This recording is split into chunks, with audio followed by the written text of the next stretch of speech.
Caros estudantes, mais uma vez vamos resolver o exame de macro 1. Vamos à questão número 1.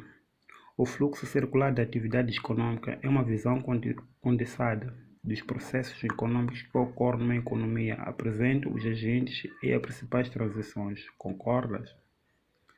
Indica as transições que os agentes representam e esquematizam. Nós temos que definir o que é um fluxo econômico. Já definimos que é a forma como os agentes, é a forma simplificada como os agentes transicionam-se entre si. E pode ser monetária, onde transiciona-se moeda através de pagamentos em forma de moedas, valores monetários. E pode ser real, onde transiciona os bens físicos. E temos os agentes econômicos que interagem entre si, que são as famílias. Esses oferecem fatores de produção e recebe uma renda. Uma parte da renda canalizada ao consumo é gasto pelo consumo, de modo a maximizar seu nível de satisfação, e a outra parte é canalizada à poupança, e com isto recebe os juros. E temos as empresas, estes vão ao mercado de fatores, à procura de fatores de produção e pagam por isso salário, renda, lucro, juros. Estes pagam um determinado imposto, chamado imposto indireto, canaliza a sua poupança, chamamos de poupança privada, e oferece no mercado de bens e serviços e recebe em compensação as receitas. O governo, oferece serviços exclusivamente públicos, poupa, canaliza as empresas, subsídio às famílias, transferências. A sua poupança recebe em compensação juros. E temos o setor externo. Este é que são os agentes não residentes na economia, quando procura os bens domésticos realizados por agentes residentes aqui. Estamos diante de exportações, que significa a entrada de divisa. Quando nós procuramos bens além fronteiras, estamos diante de exportações, que significa a saída de divisa. E por fim, o estudante tinha que colocar o ciclo, o fluxo. Ok? Se não consegue, te coloquei no exame 2019, primeiro exame. Imagina que é solicitado por um encontro para a Comissão Especial da Assembleia da República que pretende interagir sobre o crescimento econômico. Como explicaria o conceito de crescimento econômico? Eu falei, é aumento do PIB, do Produto Interno Bruto, de um período para o outro. Suponha que lhe pede listar os fatores que determinam o crescimento e pede-lhe escolher 3. Explica detalhadamente. Olha, os fatores que condicionam ou que faz com que haja um incremento de crescimento econômico. Temos as famílias, temos o nível de educação, significa que o governo deve garantir qualidade no nível da educação. E políticas menos rígidas. Significa o acesso a uma política menos rígida, acessos à documentação para iniciar as atividades econômicas. O Estado deve reduzir o sistema burocrático. Isso condiciona com que os agentes econômicos tenham acessos às suas atividades e criar uma consequência à corrupção, tá bom?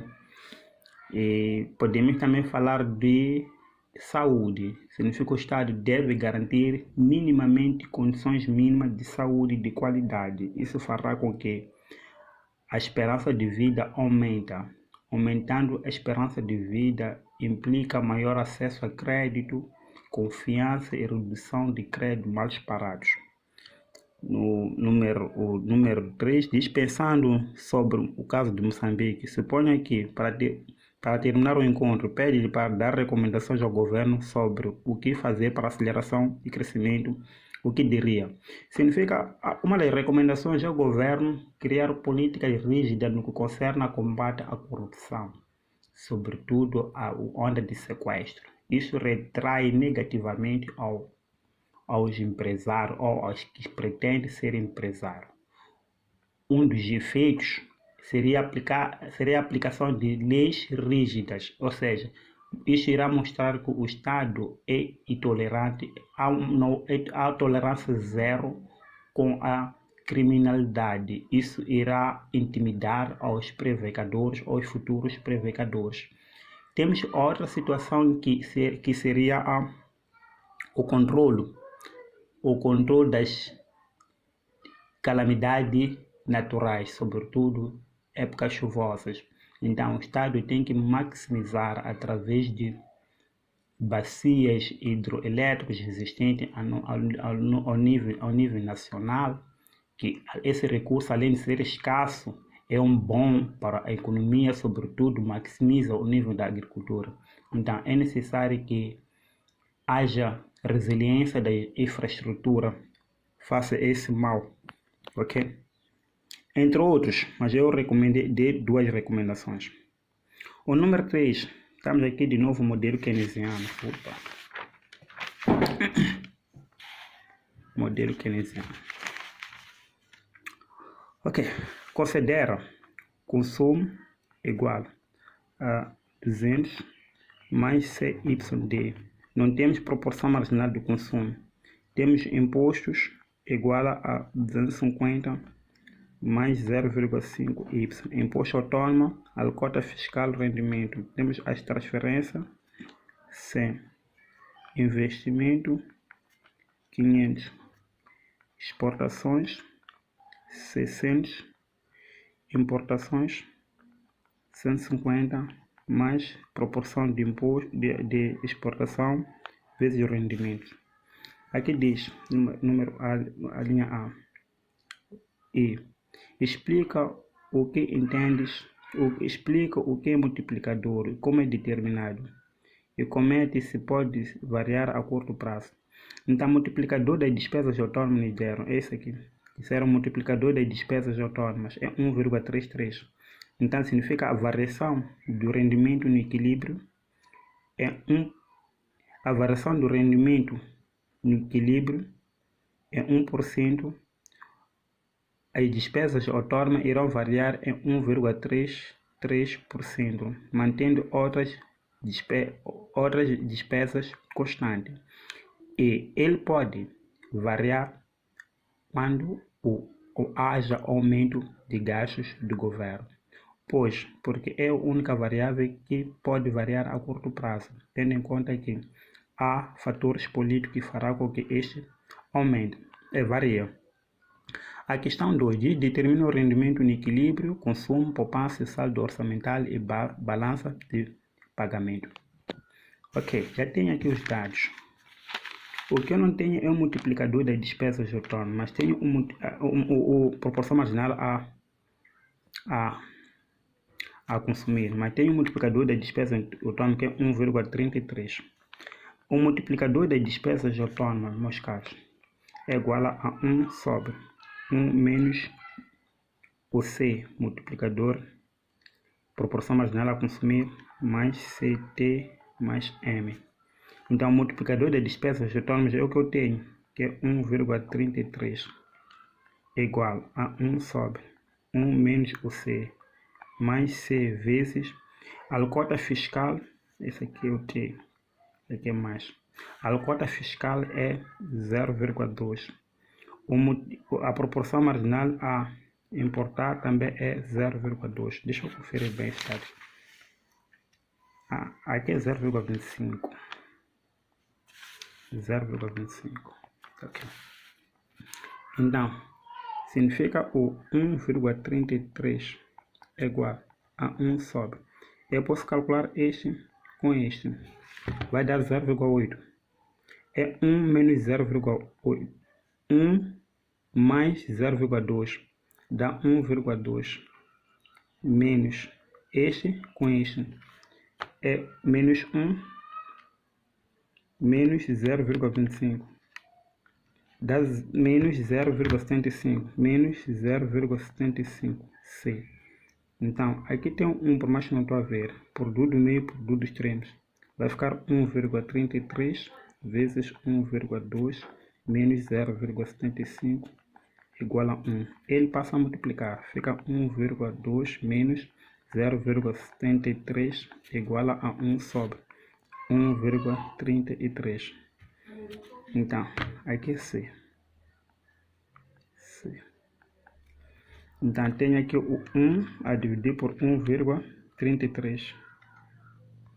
Dá menos 0,75 igual a 0,75.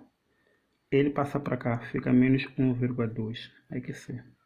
Menos 0,75C igual a menos 1,2.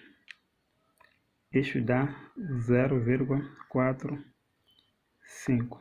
Então C é menos a 0,45 a dividir por 0,75. Divide por 0,75. Então, multiplicador das despesas autônomas é igual a 0,6 aproximadamente. Então, feito isso, posso calcular as despesas autônomas. As despesas autônomas é igual ao consumo autônomo menos o multiplicador da despesa autônoma vezes imposto autônomo mais multiplicador do consumo é proporção marginal a consumir vezes imposto autônomo, proporção marginal a consumir vezes as transferências autônomas, gasto de governo, investimento,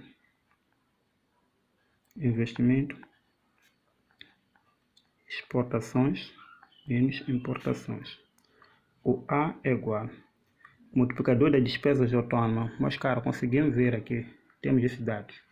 É 200 menos 0,6 vezes 250 mais 0,6 vezes 100 mais os nossos gastos. Não nos deram gastos. Gastos nos deram, são 300. Estão aqui. Gasto de governo 300. Gasto de governo 300.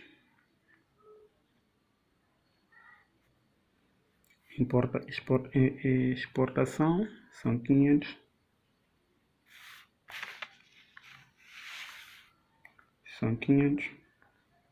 Importações são 300. Importações autônomas são 150. Então, multiplicador das despesas autônomas é igual. Tenho 200 menos 0,6 vezes 250 mais 0,6 vezes 100 mais 300 mais 500 menos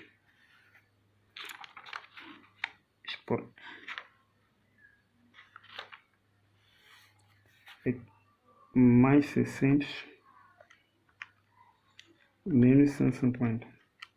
Isso dá 1,360. Então, o rendimento no equilíbrio é igual a proporção marginal da despesa autônoma vezes o multiplicador das despesas autônomas. Proporção marginal a consumir é igual a 1,33 vezes 1,360. Proporção marginal a rendimento no equilíbrio é igual a 1,33. Isso nos deu o 1808,8. Então, assim já temos o rendimento no equilíbrio. Podemos calcular os impostos. Os impostos é igual a 250 mais 0,25 vezes 1808,8. Os impostos é igual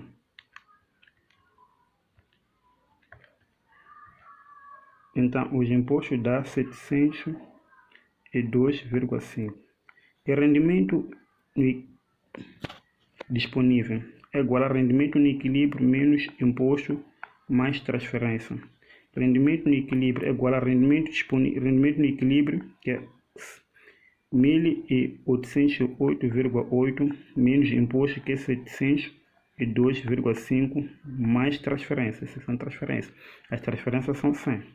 Então, rendimento no equilíbrio, rendimento disponível é igual a 1.808,8 menos os impostos mais transferência.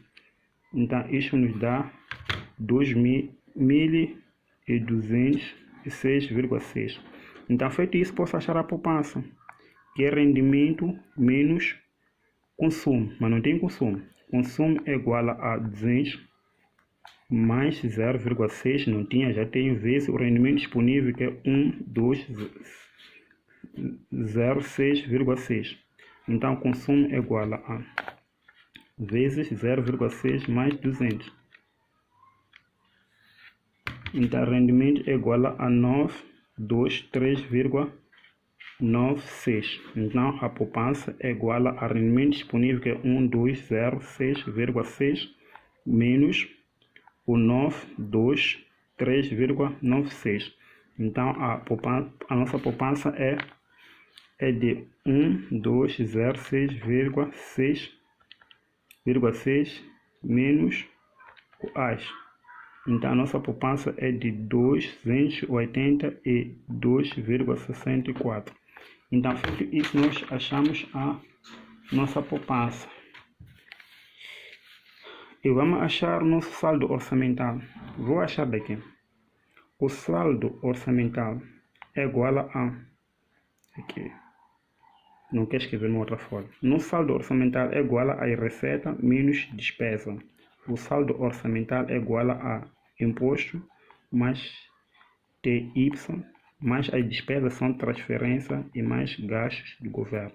O nosso saldo orçamental, nós já achamos os impostos, que era 700 e... Os impostos são estes aqui, que nós achamos. 702,5.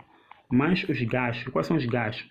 Os gastos são as transferências, que é 100, mais os gastos governamentais. Os gastos governamentais, talvez, são 300. Então, o saldo orçamental então, é 702,5 menos 400. Isso nos dá 302,5. Então, significa eles operam num superávit. E por fim, pedimos balanço de pagamento, que é igual a exportações menos importações. Mas as nossas exportações são dadas por uma expressão de 150 mais 0,2y. O y é o rendimento no equilíbrio. Então, as nossas importações é igual a 150 mais 0,2 vezes o nosso rendimento no equilíbrio é esse aqui, que é 1808,8. Então, as nossas importações vezes 808,8. Isso nos dá 501,76. Então, aqui, deixa eu ver aqui, o balanço de pagamento é igual a exportações, quando dá nossa expressão 600 menos 511,76. Então, é 600 menos AS. Isso nos dá 88,24. Assim achamos o nosso balanço. Significa que é um superávit. O balanço de pagamento é um superávit. Aqui temos um superávit, não temos um déficit orçamental. Ok? Bem, vai dar 3 valores. Questão a seguir. A economia moçambicana é pequena, apresenta uma grande rigidez do movimento de capitais. Geralmente, as economias moçambicanas, em vez de desenvolvimento, apresentam rigidez de capitais. O seu movimento do comércio exterior é estimado em cerca de 75% do PIB. E o governo sugere câmbio flexível. Considera que a taxa de câmbio é 4,4 rand por metical. E o Banco de Moçambique, para a redução das taxas de juros, facilita o processo pelo qual o privado decide aumentar o estoque de moeda, analisa os efeitos e representa graficamente.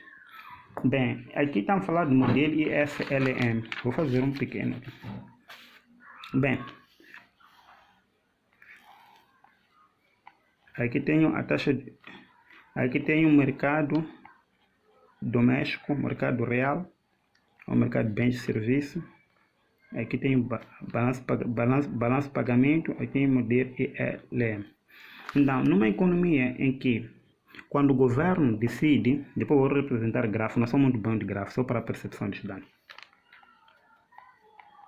Quando o Banco de Moçambique decide aumentar a massa monetária, implica que o nível de rendimento irá aumentar, dado que este é uma das componentes da oferta do lado monetário, o que implica a deslocação da curva representativa do mercado monetário para a direita, desloca para a direita, com nível de rendimentos mais elevado a qualquer taxa de juros em vigor na economia.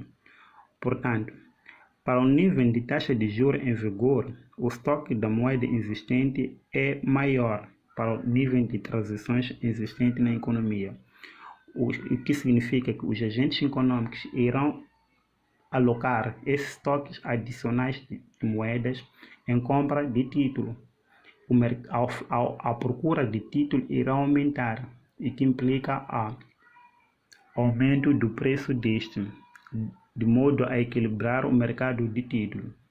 Dada a relação inversa existente entre taxa de título e taxa de juros, quando este aumenta, significa que a taxa de juros irá descer, de modo a libertar o recurso que estava associado em moeda. A descida de taxa de juros implica um equilíbrio interno temporário e, sob o ponto de vista do setor externo, significa há um desequilíbrio designado déficit. Déficit significa que a procura da moeda externa é maior, ou nesse caso a rand, é maior do que a oferta. Como o regime de câmbio em vigor na economia moçambicana é flexível, aquela que o mercado é que determina o preço da moeda externa, isto irá implicar uma depreciação da moeda local. A depreciação da moeda externa implica que os bens domésticos são baratos relativamente ao resto do mundo, e os bens do resto do mundo são relativamente caros aos domésticos, o que significa a deslocação da curva de balanço de pagamento para a direita. Quando este desloca, cometi um equívoco aqui. Desculpa, estou a repetir aqui. Antes da deslocação. Vou repetir aqui no déficit. Déficit significa o regime em vigor na economia moçambicana é flexível, aquela que a moeda nacional o preço da moeda nacional é determinado por mercado. Isso significa que a moeda nacional irá depreciar-se. Depreciar-se significa que os bens domésticos tornam-se relativamente baratos do que o resto do mundo. Os bens do resto do mundo tornam-se relativamente caros do que os domésticos. Quando a moeda local deprecia-se, implica aumento de exportações e a redução de importações. As exportações, quando aumentam, sendo este uma das componentes da despesa autônoma, implica a deslocação da curva IS para a direita do mercado de bens e serviços. Quando o estoque existente da moeda não será suficiente para alocar toda a moeda gerada não será suficiente para acomodar o estoque da moeda gerada por aumento de exportações.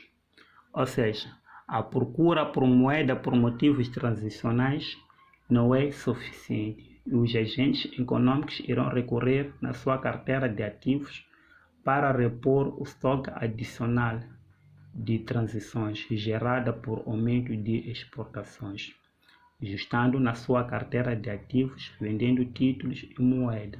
A venda de títulos e moeda implica a oferta de título, ou seja, a oferta de título irá aumentar e para equilibrar o mercado de título, o preço de título irá reduzir. A redução de títulos, do preço de títulos, implica aumento de taxa de juros, dada a relação inversa existente entre a taxa de título, o preço de título e a taxa de juros. Quando a taxa de juros aumenta, liberta o recurso que estava alocado em título. A taxa de juros irá aumentar até que o equilíbrio interno e externo se estabelece. Portanto, no regime de câmbio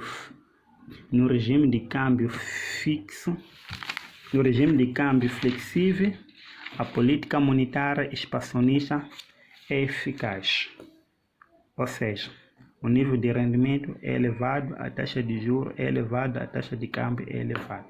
Eu fiz uma representação gráfica aqui, não sou muito bom disto, repito. Mas atenção, o primeiro a deslocar é ES, depois desloca Bob, depois desloca ele. Ele desloca porque a oferta de moeda implica a deslocação dele. Atenção, o regime de taxa em vigor é a mesma. Acho que não foi esse gráfico. Eu fiz muito sincero esse gráfico.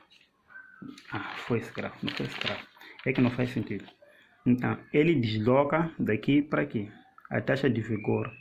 Então, essa taxa irá cair. Quando cai a taxa de juros, liberta o recurso. Bob desloca-se porque a moeda deprecia-se. E quando deprecia-se, aumento de exportações, porque os bens domésticos tornam-se relativamente baratos do que o resto do mundo. A redução de importações, porque os bens do resto do mundo tornam-se relativamente caros do que os domésticos. Mas quando este aumenta, sendo ele uma das componentes das despesas autônomas, o ES também irá deslocar-se. Assim resolvemos. Olha, nós descrevemos, depois vamos pôr o nosso gráfico. Eu não sou bom de desenho. Peço desculpa, não sou muito bom de desenho. Isto vale 5 valores.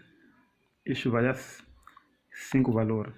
Isto também valia 5 valores e isto 4 valores. Isto aqui é 6 valores. Isto, 5 valores. Ok. Paramos por aqui. Aquele abraço.